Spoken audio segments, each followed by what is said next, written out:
Boa noite a todos e todas. Aqui é o professor Sérgio e nós vamos agora para a nossa aula 13, onde eu quero iniciar a discussão sobre planos. Esse conteúdo planos ele vai ser dividido em duas aulas. Nessa aula 13, eu quero apresentar para você a fundamentação geométrica de plano, que gera as equações gerais de plano, e na sequência a gente vai discutir que, assim como retas, os planos admitem vários formatos de equação. E a gente vai discutir esses formatos hoje, ver que, novamente, assim como retas, você consegue converter de um formato para o outro, e, além disso, a gente vai também estar fazendo exemplos para que isso fique bem fixo na nossa mente. Na aula 14, a gente vai falar de complementos da explicação de planos e dar algumas instruções sobre a resolução de questões. Bem, inicialmente aqui nós vamos falar de equação geral do plano. Vamos ver uma fundamentação que permite que a gente defina planos. Para bem definir um plano, você precisa ter ou três pontos, ou duas retas não paralelas, ok? Distintas, não paralelas, ou ter um ponto e uma reta perpendicular a esse plano. Então aqui são os contextos que bem definem os elementos reta e plano. E nosso ponto de partida para entender plano é analisar a seguinte situação. Quando você tem um plano e um vetor ortogonal a esse plano. Porque é o seguinte, se você tem esse vetor n, você tem infinitos planos ortogonais a ele, okay? Infinitos planos que formam com ele 90 graus. Só que se você tem o vetor e fixa um ponto no espaço, só existe um único plano que é perpendicular a esse vetor e a qual pertence esse ponto. Esse aqui é o princípio que motiva a gente a iniciar a construção das equações de plano. E é o seguinte, o que acontece nesse caso? Você tem que qualquer ponto do plano, qualquer ponto genérico desse plano, ele vai, junto com A, gerar um vetor. Se esse ponto não for o próprio A, esse ponto com o A, ele vai gerar um vetor, e esse vetor, obrigatoriamente, ele é ortogonal a esse aqui, que, em início de contexto, é ortogonal ao plano. Então, se você tem essas condições, você acaba definindo, muito naturalmente, dois vetores um ortogonais ao outro. E aí que é o seguinte, se eles são ortogonais, seu produto escalar é zero. E aqui você tem duas coisas fixas. Você tem esse vetor que é fixo, tem esse ponto que é fixo, e o ponto móvel é o P. Então, qualquer ponto genérico desse plano, ele vai lhe gerar um vetor, PA, que vai ser perpendicular a N. Então, eu consigo construir minhas equações, minha equação geral de plano, usando esse princípio. Você tem aqui que qualquer ponto P do plano subtraído com o A gera esse vetor, que escalar com N tem que dar zero, já que eles são ortogonais. E é basicamente isso que é a equação geral de um plano. Todos os pontos que satisfizerem a essa equação são pontos do plano. Observe essa afirmação semântica. Qualquer ponto que satisfaça essa equação é um ponto do plano. Se um ponto não satisfaz a ela, ele não pertence ao plano. E o que é feito aqui é só a expansão da dedução. O vetor n é um vetor oferecido no contexto, é um vetor qualquer ABC. O ponto A é um ponto também oferecido logo no início da situação, do contexto. Então você acaba fazendo esse escalar, expandindo ele para as coordenadas, como sendo ABC, escalar com a diferença de P com A, ou seja, x menos x1, y menos y1, z menos z1, sendo que x, y e z são as coordenadas de um ponto qualquer que pertença a esse plano. E aí o que você faz é aplicar a definição de produto escalar, gerando essa equação, e no fim das contas, o que importa a você é construir a equação de alguém que multiplica x, de alguém que multiplica y e de alguém que multiplica z. Só que essas distributivas que você vai fazer aqui vai gerar um pequeno resíduo que vai acabar se juntando a esses termos que eu acabei de me referir para completar a equação. Então você distribui, você tem de fato um ax, um by, um cz para montar a sua equação, só que você tem um ax1, um by1 e um cz1 que juntos geram um valor real, porque a, x1, by e cz1, estes 6 são números oferecidos aqui no contexto, então essa expressão aqui vai dar um número real, certo? Zero, negativo, positivo, não sei, vai dar um número real, e esse número real é que você pega e substitui, troca isso e chama tudo isso de D. Quando você chama tudo isso de D, a sua expressão se resume a isso. O que é isso? É a equação geral do plano. E de onde ela vem? Ela vem de você considerar um ponto qualquer do plano e fazer, junto com outro prefixado, um vetor ortogonal a um vetor oferecido inicialmente. Então, isso aqui é a equação geral de um plano. O plano aqui geralmente usa-se a letra π, letra grega π. Quando tem mais de um plano, usa-se π1, π2, etc. Antes de continuar, olhem para a equação do plano. Vejam que ela é uma equação linear. Ele é alguém que multiplica x, é alguém que multiplica y, é alguém que multiplica z, é um excesso de, esse excesso podendo ser positivo, negativo ou zero. E quando você olha a equação do plano, você reconhece automaticamente quem foi o vetor normal, porque observe que tem aqui na expressão o A, o B e o C, que são exatamente as coordenadas do vetor normal que originou a situação toda. Então você, quando vê a equação geral de um plano, você já sabe automaticamente quem é o vetor normal que gera aquele plano. Para gerar um plano, você precisa ter o vetor normal a ele, que é o vetor perpendicular a esse plano e um dos pontos. Ok? Então, essa aqui é a base da equação geral do plano. E segue aqui exemplos bem intuitivos, inclusive. Primeiro é o seguinte, vocês podem ver aqui no centro. Obter uma equação, observe o artigo que ele usa, uma equação, porque existem infinitas. Porque você pode tomar como vetor normal um plano esse n, que foi o que a gente usou, ou qualquer outro múltiplo não nulo dele. Qualquer outro múltiplo não nulo dele, inclusive opostos no sentido contrário, você tem aí vetores válidos para usar nesse plano. Qualquer outro múltiplo dele também é vetor normal a esse plano, também serve para o cálculo. Qualquer outro ponto desse plano também serve ao cálculo. Então, de um plano fixo qualquer, você pode definir infinitas equações gerais dele, ok? Então, você pode ter duas equações que aparentemente não tem nada a ver uma com a outra, mas elas representam exatamente o mesmo plano. Entendido?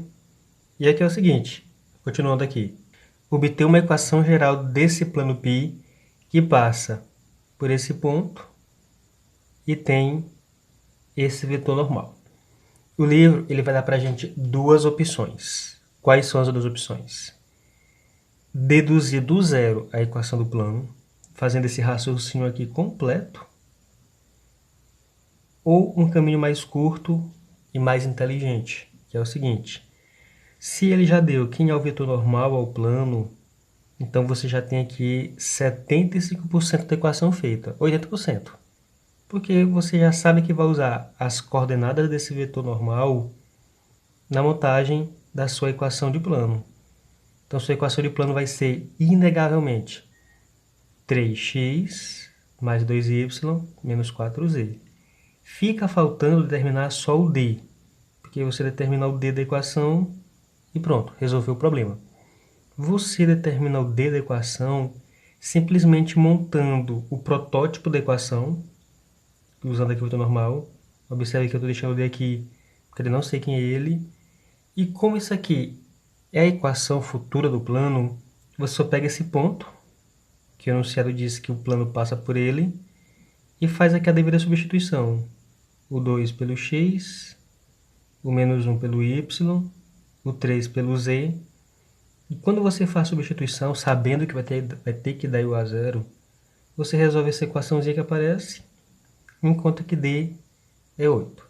E d sendo 8, você traz para cá, e aí você constrói completamente uma equação geral do plano. Repito, evite falar a equação geral. Prefira falar uma equação geral do plano. Ok? É a equação intuitiva que é a que nasce originalmente das informações que foram oferecidas. O exemplo 2 é o seguinte. Escreve uma equação geral do plano π que passa por aquele ponto e é paralelo a esse plano. Observe que ele não deu o vetor normal. Ele só disse que esse plano π ele é paralelo a esse π1. Só que, se dois planos são paralelos, um vetor perpendicular a um é também perpendicular ao outro. Então, planos paralelos compartilham o mesmo vetor normal. Planos paralelos compartilham os mesmos vetores normais. Então, o que você faz é o seguinte, você já sabe que é o vetor normal desse plano, é o mesmo desse π1. Então, você olha aqui e vê que é o 3x, o menos 4 e o menos 2. Então, você já tem o protótipo esqueleto da equação do π que foi pedido aqui no enunciado. Você já tem esse protótipo. Para fechar a equação completa, para determinar quem é o d no fim das contas, você usa o fato desse ponto A pertencer a π,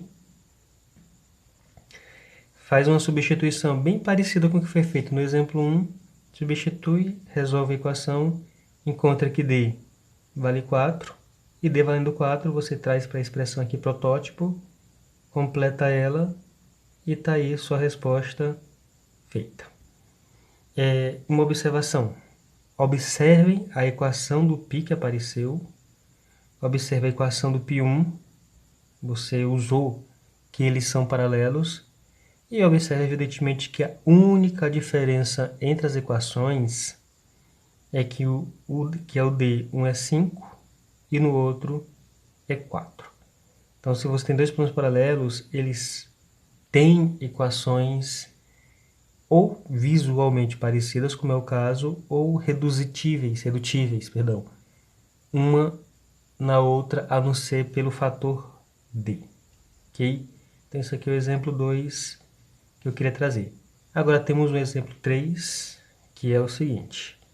Tem aqui uma reta e equações paramétricas, uma reta parametrizada, e ele diz que essa reta é ortogonal ao plano π que passa por esse ponto.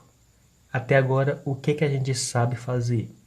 A gente sabe encontrar equações de plano conhecendo um dos pontos e conhecendo o vetor normal. O vetor normal ele dá automaticamente a equação quase toda. Você fica só a buscar quem é o d e o d sai da aplicação no ponto.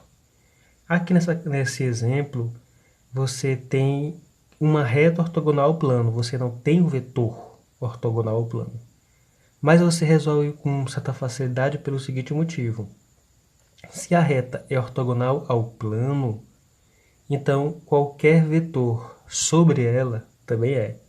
Inclusive o vetor diretor da reta. Então você tem uma reta perpendicular a um plano, ortogonal a um plano, quer dizer que seu vetor diretor também é normal ao plano. E você tem um vetor normal ao plano, morreu.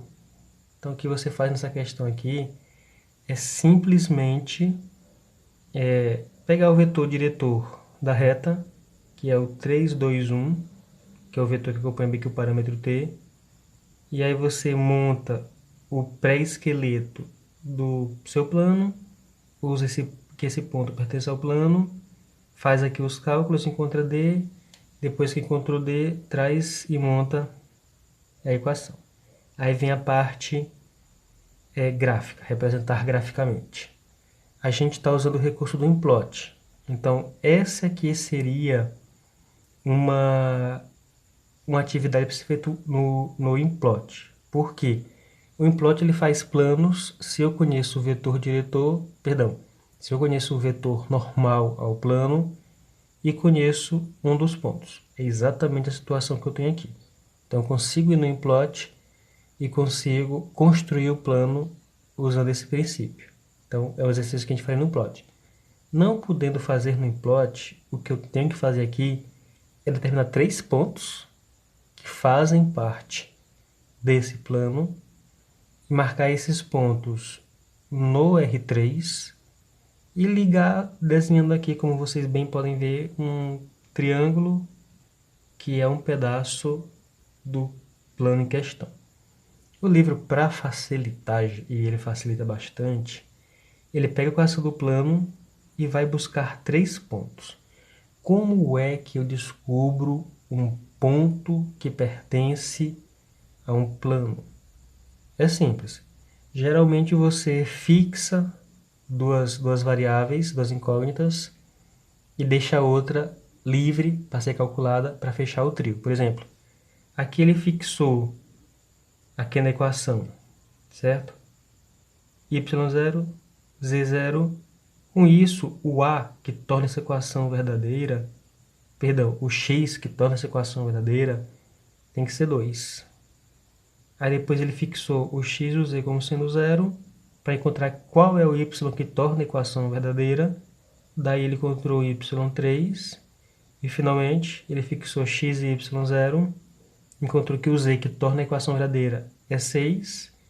Então, com esse raciocínio bem simplista, ele encontra os pontos 200, 030 e 006. 3 pontos que estão sobre os eixos. São 3 pontos que estão sobre os 3 eixos principais. E aí ele marca os 3 pontos, cada um na sua devida posição, liga e ele constrói aqui um recorte, né, um fragmento do plano. Isso aqui para ele já é a representação gráfica. Aí na sequência aqui vem uma observação do exemplo 1, que é o seguinte. Esse exemplo, no caso ele está se referindo ao exemplo 1, como outro qualquer que envolva a determinação de equação do plano, pode ser resolvido de modo análogo à dedução da equação, pois um vetor normal ao plano é suficiente para caracterizar a direção. Em nosso estudo, utilizaremos sempre a equação geral em vez de sua dedução. O leitor poderá optar entre uma ou outra maneira.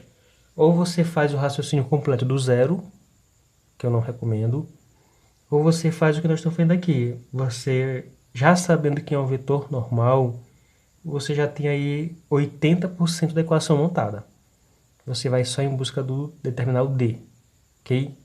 Então, essa é a saída que eu recomendo que a gente faça. Não vá rededuzir tudo, porque imagino que é uma perca de tempo um pouco desnecessária. Na sequência, visto aqui a equação geral, já sabendo que é seu rosto, a gente vai agora avançar para outros tipos de equação, a começar pela chamada equação segmentária do plano.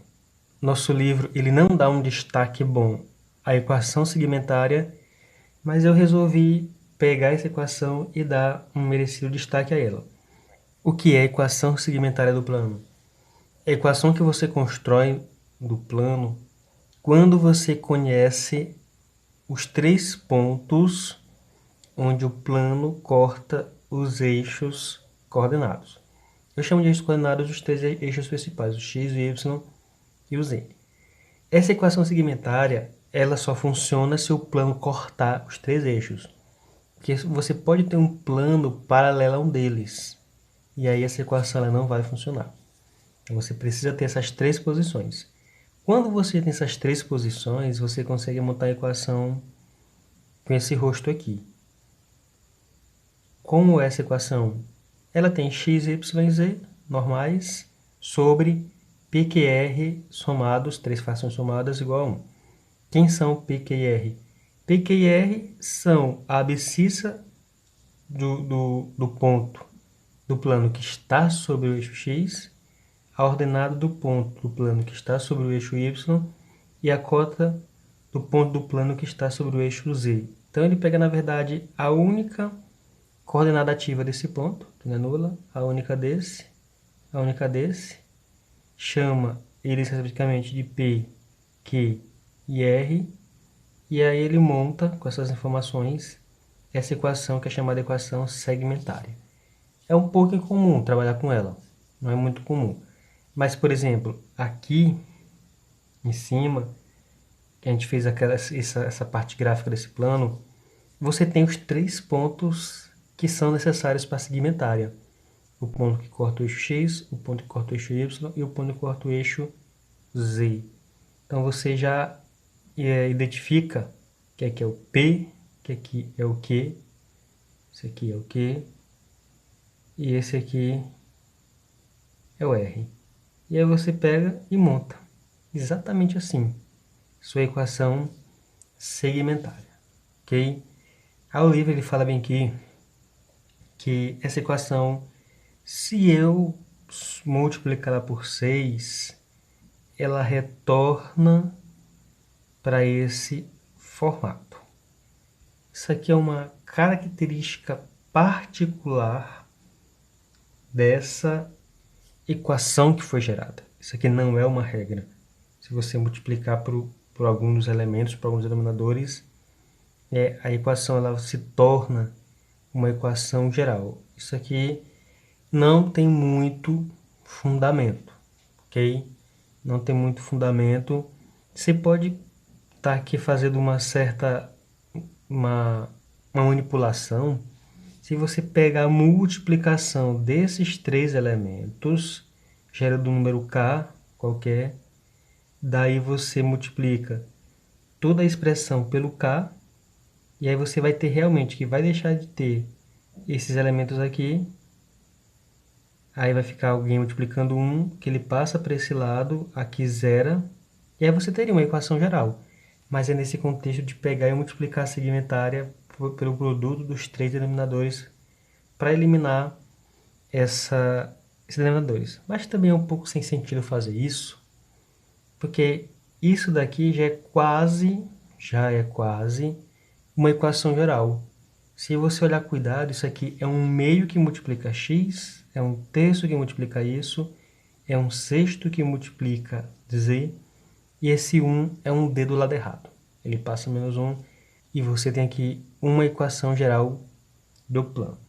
Ok? Então, a gente pode dizer que a equação segmentária é uma equação geral de plano, só que num formato onde você consegue identificar com muita precisão onde esse plano corta o eixo x, no caso é no 2, onde corta o eixo y e onde corta o eixo z. Repito, tem muito pouco uso isso aqui de equação segmentária do plano. Aí vem as dois tipos finais, que são as equações vetoriais e as equações paramétricas do plano. Não são muito intuitivas a gente deduzir essas duas, mas a gente vai fazer mesmo assim, ok? Então, considere que você tenha dois vetores no plano. Aí você pode fazer eles em V partindo de um ponto A, ok?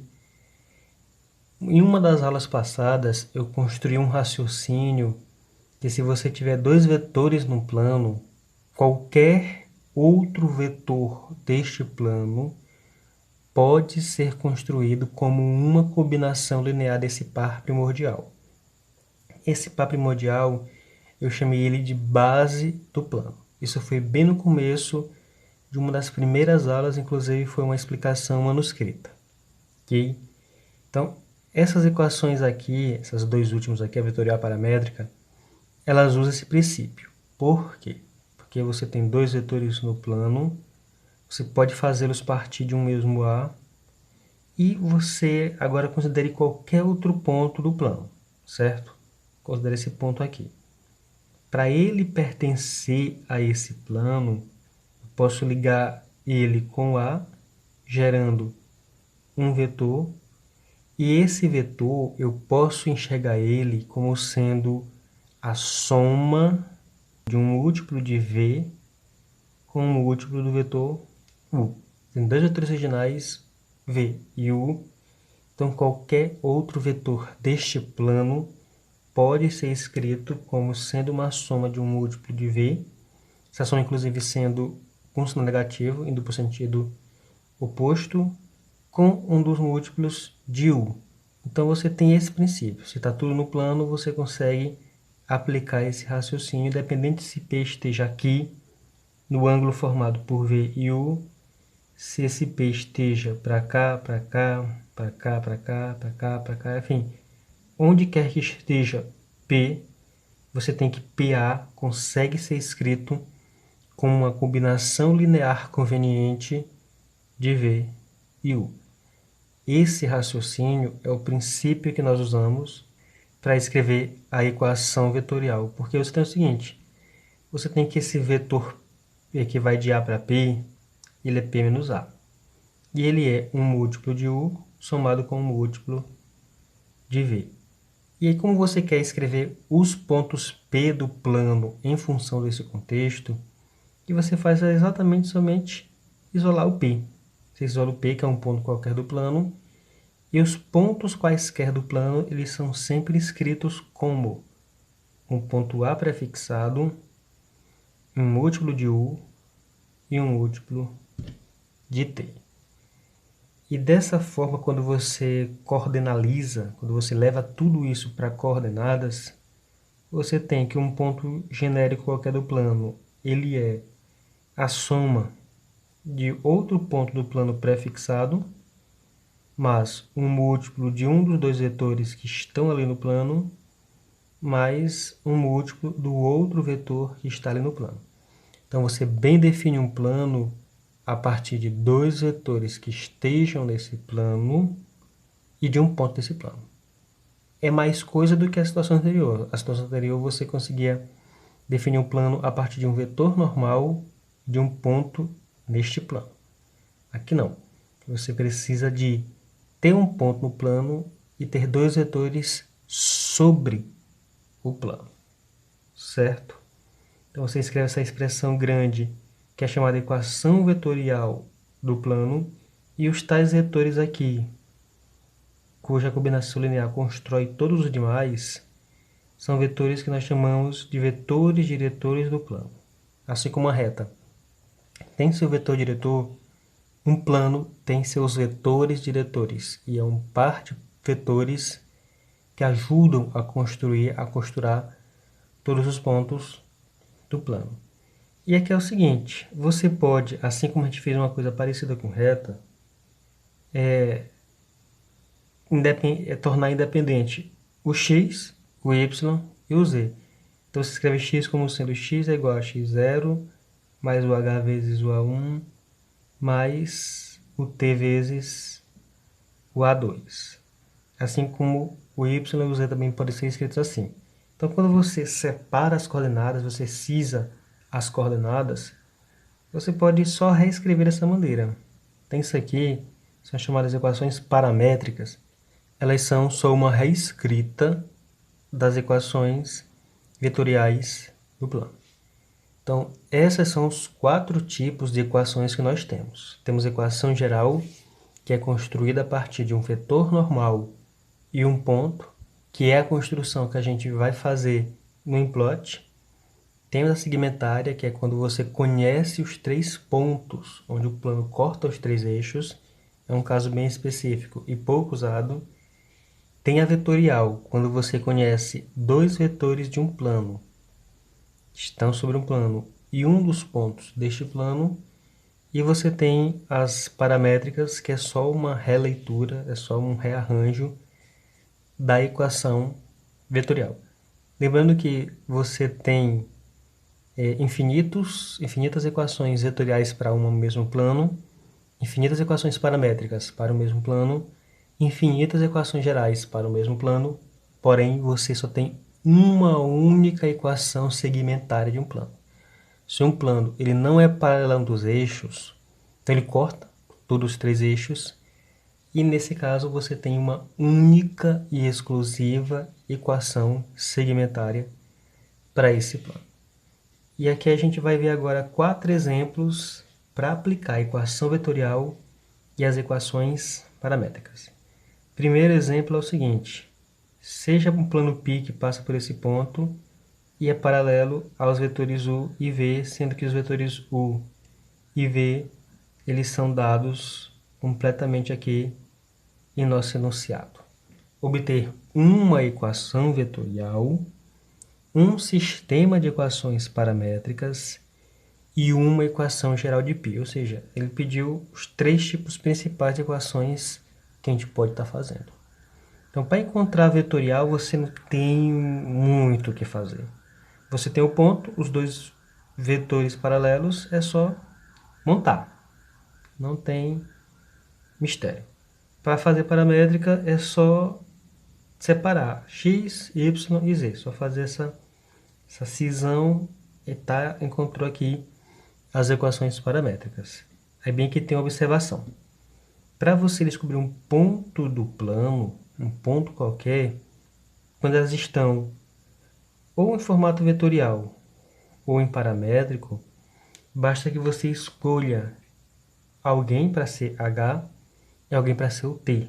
Você escolhe h, você escolhe t, substitui, faz os cálculos e assim você descobre pontos. Vai descobrindo pontos deste plano. Por exemplo, essa daqui, a equação vetorial desse plano.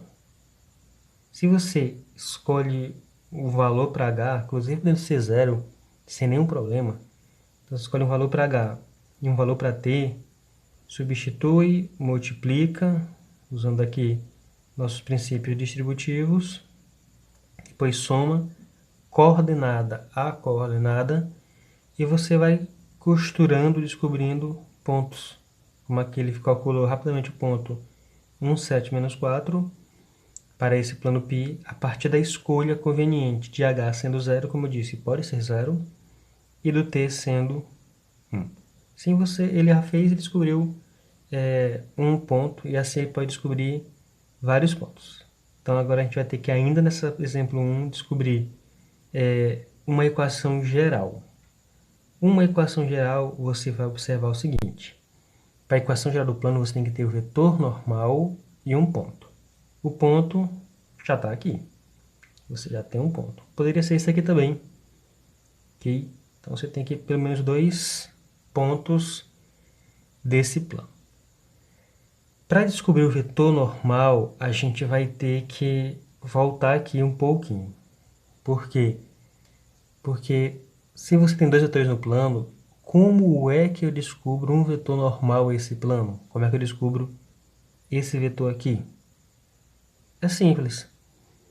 Basta que você tire o vetorial desses 2 vetores. Porque vetorial, como a gente já viu, ele é um outro vetor que é perpendicular aos 2 que o originaram. Então, se você calcula o vetorial de u e v, se constrói um vetor aqui que é ortogonal ao ortogonal a v e, portanto, ele é ortogonal ao plano. Então, o vetorial dos vetores paralelos serve de vetor normal ao plano.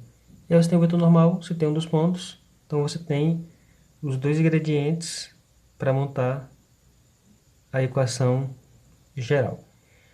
A gente também consegue montar a equação geral a partir de um determinante.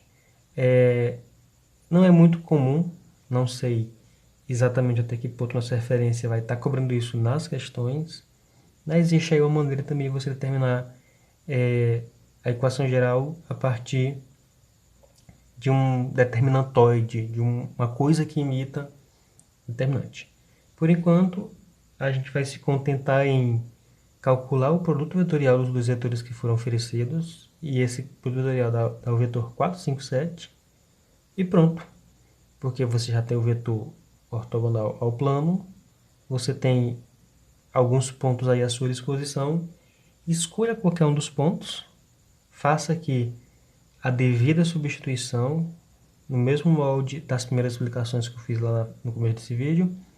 Se descobre D, você escreve uma equação geral do plano, repetindo uma, não é a equação geral do plano.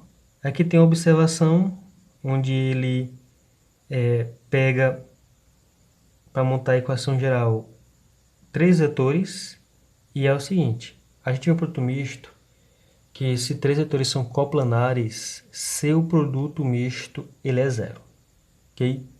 Então, se eu pegar 3 vetores cujo produto misto é zero, então eles são 3 vetores coplanares e ajudam a escrever a equação do plano. Então, o que eu faço é o seguinte: quando eu estou aqui nesse problema, eu tenho 3 vetores coplanares. Eu tenho os dois que foram oferecidos e tenho o vetor que vai gerar a equação, que é o vetor genérico AP, que é o P menos A. Então, eu monto um determinante, já que a definição de produto misto é usando determinante. Então, eu jogo os 3 vetores no determinante igual a zero, porque eu sei que eles são coplanares, então vai dar zero de um jeito ou de outro. Porém, como você quer construir a equação, evidentemente que o vetor AP você não tem ele explicitamente. Porque o vetor AP é exatamente o vetor que permite obter os P's. Eu monto os P's a partir da concepção do vetor AP. Então, P é um ponto livre e um ponto qualquer do plano. Em todo caso, qualquer que seja o ponto P, o vetor PA, ele é também coplanar com o IV. Então, são os 3 coplanares. Então, eu monto isso. É um determinantoide, não é um determinante verdadeiro porque tem aqui incógnitas. E eu uso aí qualquer regra de resolução de determinantes 3 por 3 contra uma expressão que envolve x, y, z, eu filtro x, filtro y, filtro z, encontro isso aqui, que é uma das equações gerais do plano, a saber, a mesma que saiu aqui em cima, ok? Então, essa aqui é uma outra maneira de você fazer uma equação geral do plano, usando determinantes e apelando para o produto misto. A outra, como eu expliquei agora, é fazer uma apelação para produto vetorial. Então, a gente está usando largamente produto escalar, o vetorial e o misto. Só aqui na explicação de plano, a gente já falou dos 3. Então, vocês veem a importância que são esses produtos entre vetores. Aí o exemplo 2 é o seguinte: dado um plano π determinado pelos pontos A, B, C, obter um sistema de equações paramétricas e uma equação geral de R. Okay? As equações paramétricas, você tem que ter 2 vetores diretores em um ponto. Para a equação geral, você tem que ter vetor normal e um ponto. Ponto você não vai ter dificuldade porque a questão já deu 3 pontos que pertencem ao plano. Agora vamos lá para as paramétricas. Se eu tenho 3 pontos no plano, eu preciso ter 2 vetores no plano para construir a paramétrica. E você concebe esses 2 vetores de uma maneira trivial, que é simplesmente, por exemplo, pegando AC e o AB. Você tem o ponto A, tem o ponto B, tem o ponto C, então você tem os vetores AC, AB, e esses 2 vetores já são os vetores diretores do plano. Então, você tem 3 pontos, você concebe de maneira bem direta 6 vetores, certo? O AB, o AC, o BC, o CB, o BA e o CA, em todas as ordens possíveis, tem 6 vetores.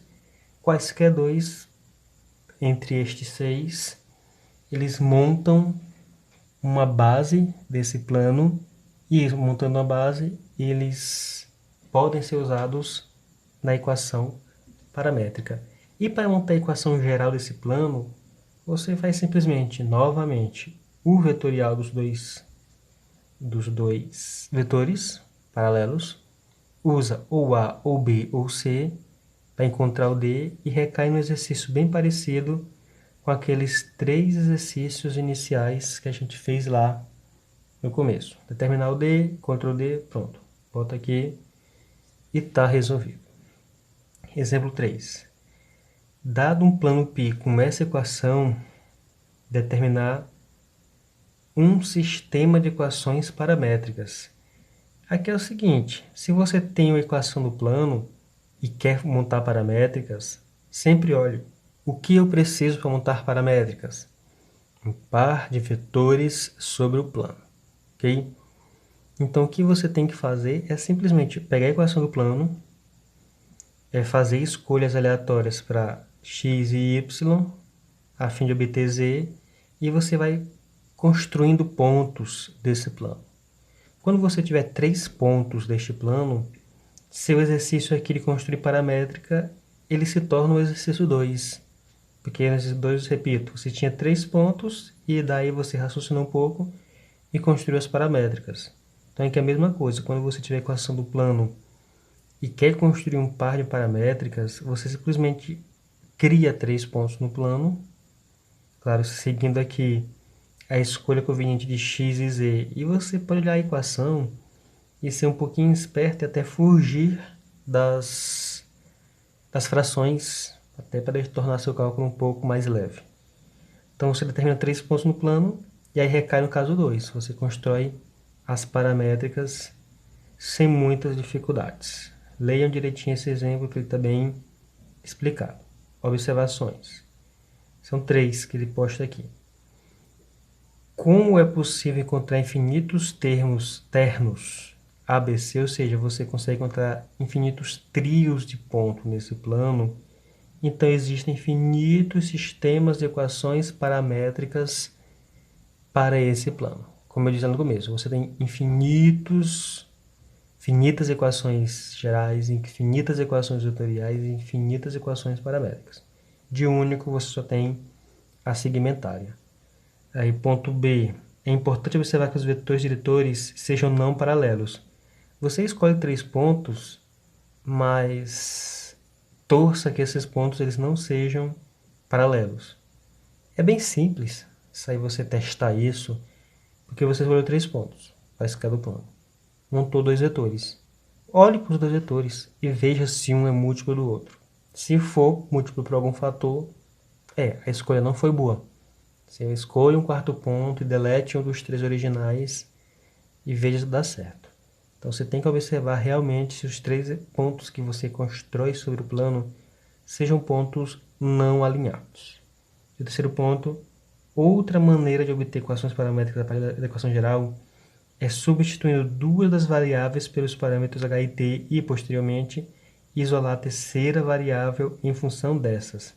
Aqui dando uma dica, que é a seguinte: quando você tiver uma equação geral, você pode fazer igual aqui. Você precisa parametrizar, né? Então você parametriza y como sendo h, parametriza z como sendo t, e o x na equação original, você pode isolar esse x em função de y e z, ou, já que você agora vai fazer a substituição, em função de h e t. Então, quando você fixa y como sendo um dos parâmetros e z como sendo um dos parâmetros, você escreve x em função desses outros dois. Aí passa eles para o outro lado, subtraindo, dividir pelo 2, beleza. Faz isso. Agora você pode também pegar a equação e fixar como parâmetros o x e o z. Você pode dizer que x é h, z é t, e aí você escreveria o y em função de h e t. E a mesma coisa acontece com o último. Então você pode pegar a equação geral, seja ela quem for, e escolhe um dos pares de variáveis, de incógnitas. Fixa um para CH, fixa outro para CUT e escreve o terceiro em função desses que foram fixados como parâmetros. Esse raciocínio pode estar sendo visto, explicado com todo cuidado bem aqui. Então aqui ele faz isso, nessa equação geral, encontra três equações paramétricas e você pode ver que elas têm um rosto um pouco aberrante. Essa aqui tem o x em função de h e t, y é o próprio parâmetro h e o z é o próprio parâmetro t. Então, esse raciocínio ajuda a construir paramétricas, só que elas ficam muito defectivas, muito falhas. Falhas no sentido de, visualmente, estão muito reduzidas, estão muito realmente, não tão atraentes como são geralmente esse tipo de equação. E aqui a gente finaliza com o exemplo 4. Determinar uma equação geral que contenha as duas retas citadas. O raciocínio que eu uso para responder um exemplo desse. Se você tem um plano que contém duas retas e você quer encontrar a equação geral, você precisa de um vetor normal a esse plano e um ponto. Conseguir ponto do plano, ele é bem simples, porque como as duas retas fazem parte do plano, então você determinando um ponto em qualquer uma das duas, já é um ponto do plano. Pronto. Agora, o vetor normal a esse plano é o seguinte. Se essas duas retas forem não paralelas, você já sabe que elas são coplanares. Mas se elas não forem paralelas, sua questão fica fácil. Porque você pega o vetor diretor de uma, o vetor diretor da outra, faz vetorial com eles e descobre o vetor normal plano, morreu. Recai em coisas que a gente já viu nessa aula. Se elas forem paralelas, aí você vai ter que fazer o seguinte. Você vai ter que escolher dois pontos em uma e um ponto na outra. Ok? Você encontra esses pontos por substituição conveniente, contrapontos de retas. Então você encontra dois pontos em uma, um ponto na outra.